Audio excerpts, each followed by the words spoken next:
This is the Inside the Chapters podcast for the novel When I See the Wolf Ride, Book 1, in which we'll review the origins of the story, its characters, and the symbolism embedded in this chapter.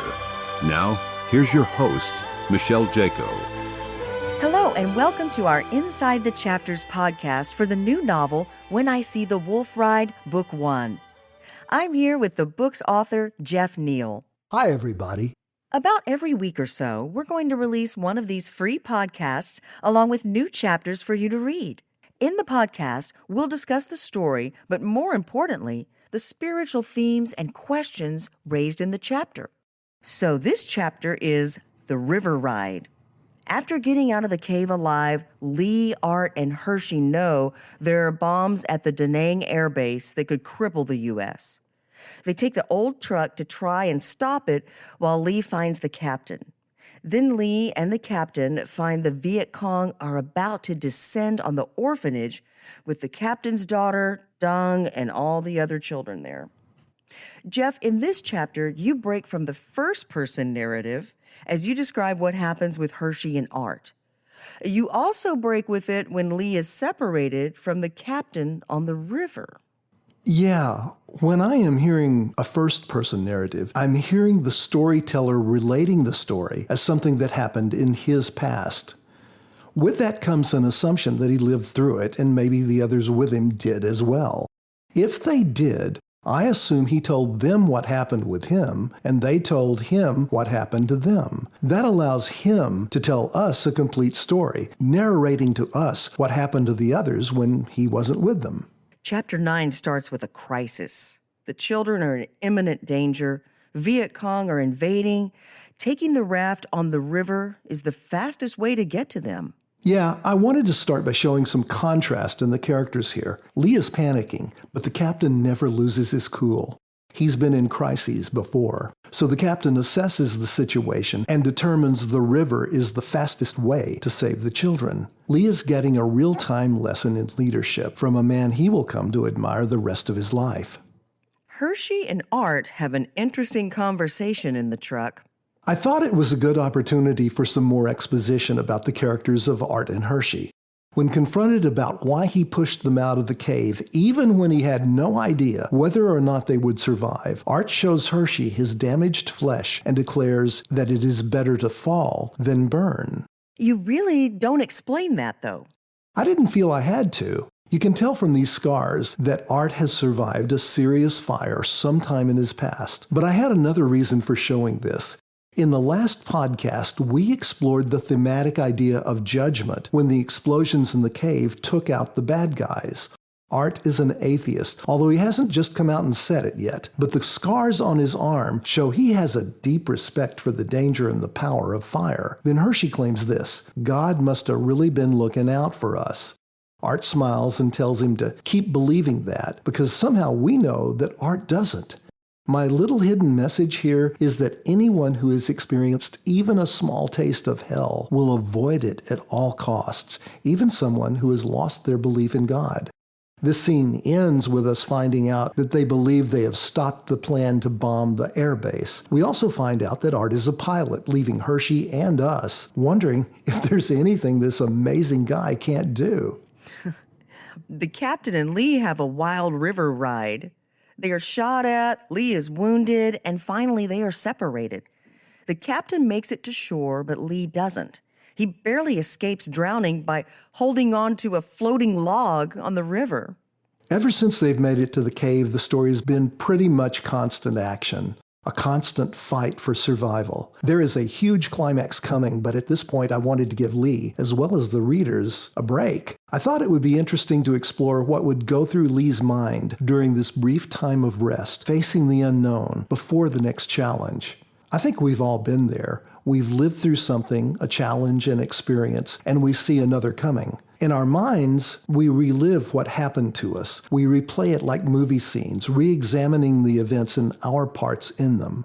What could we have done differently? And what will we do the next time when the stakes are higher? Oh boy, Jeff, you're making me think about something that I replayed in my mind forever, and I think I've finally gotten to where I don't.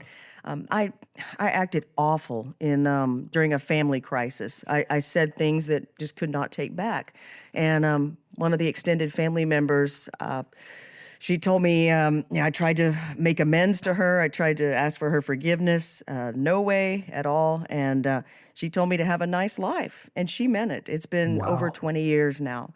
And oh boy, let me tell you, I've replayed that scene. Oh gosh, if I just would have held my tongue, if I just would have said this, if I would have left sooner, I drove myself crazy for the longest time. But now, I know that I've truly had a repentant heart. I've asked God to forgive me. I know God has forgiven me. And just because the other person will not, I have to move on with life and know that, I've done all I can to rectify the situation. So I can certainly identify with that. Absolutely. Yeah, you know that. A lot of writers use their memories of their own experiences to create their stories. Do these moments you've written about Lee and the others come from your own experiences? Yeah. When I was 13, we lived outside of New Orleans when a Cat 5 hurricane hit. After enduring the strongest winds of my life, this eye passed over us, right over us. And I remember how calm it became. We went outside the house and looked up at the sky, and we were seeing the stars and not a cloud in the sky. It was a short time of reflection, only about 10 minutes, because we knew the other side of the hurricane was coming. And maybe you've been there. That moment of reflection when you know the other side of the hurricane is coming right at you. Some people face it with tension, planning over and over what they'll do differently this time. Some people just worry the whole time. And some people face it with resolve, believing they can take on anything they have to. A lot of Christians face it by saying prayers. They ask Jesus to give them his strength, his wisdom, and his abilities. Sometimes they ask him to just intervene. That's actually out of the Bible when Jesus asked God to intervene when he was about to face his crucifixion. Reflection and examination, especially self-examination, are large parts of the Christian experience. Here are some interesting scriptures to consider. Take this one. Oh, the joys of those who do not follow the advice of the wicked, or stand around with sinners, or join with mockers, but they delight in the law of the Lord, meditating on it day and night. That's from Psalm 1, verses 1 through 2. Now, some of the scriptures admonish us to keep the Lord in our minds during time of reflection, like this one. Be careful not to forget the Lord who rescued you from slavery in the land of Egypt, Deuteronomy 6, verse 12. Here's another. But then I recall all you have done, O Lord. I remember your wonderful deeds of long ago. That's from Psalm 77, verse 11. Or this one.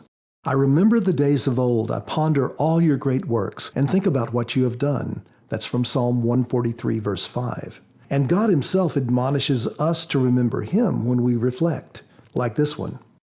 Remember the things I have done in the past, for I alone am God. I am God, and there is none like me. That's from Isaiah 46, verse 9. It's interesting, when Lee is on that log, he doesn't mention God at all. He goes over the events of the day briefly. Has he totally forgotten about God and any faith he might have had? There was a reason I didn't write things to cover the entire 2 hours that Lee has on the log floating down the river. I think part of the entertainment value of reading a novel is to give readers the opportunity to write some parts of it themselves. As readers who identify with Lee, I believe we can imagine what Lee is remembering, what he is thinking, and what he is anticipating with just a few hints from the writer. If you're a Christian, God may be a part of that. If you're not, it may just be the anticipation of what's coming and how you would deal with it. But the greatest challenge yet for Lee is still ahead of him. Up until now, he has been with others when he has faced a challenge, but now for the first time, he will be facing this challenge, finding some way to save the ladies and the children in the orphanage with no help from anyone. He is totally alone. Well, I'd say that's a good preview of what's coming in Chapter 10. Lee searching for a way to find hope in a hopeless situation all by himself. Yeah, Chapter 10 is the climax of the Vietnam part of the story, and I hope you like it. Well, as always, the next chapter will be available free for you to read in the PDF or listen to as an audio production. And we'll have a new podcast available in which we'll discuss Chapter 10 in detail. So until next time, I'm Michele Jaco. That's Jeff Neal. And we hope you'll check out Chapter 10 in our next podcast. See you next time. TG BTG. Thanks for listening to our podcast. We hope you'll check out our podcast for Chapter 10, which will be released along with the release of Chapter 10 of the novel. We welcome any comments, questions, or suggestions you might have. You can contact Michele or Jeff at our website, whenISeeTheWolfRide.com.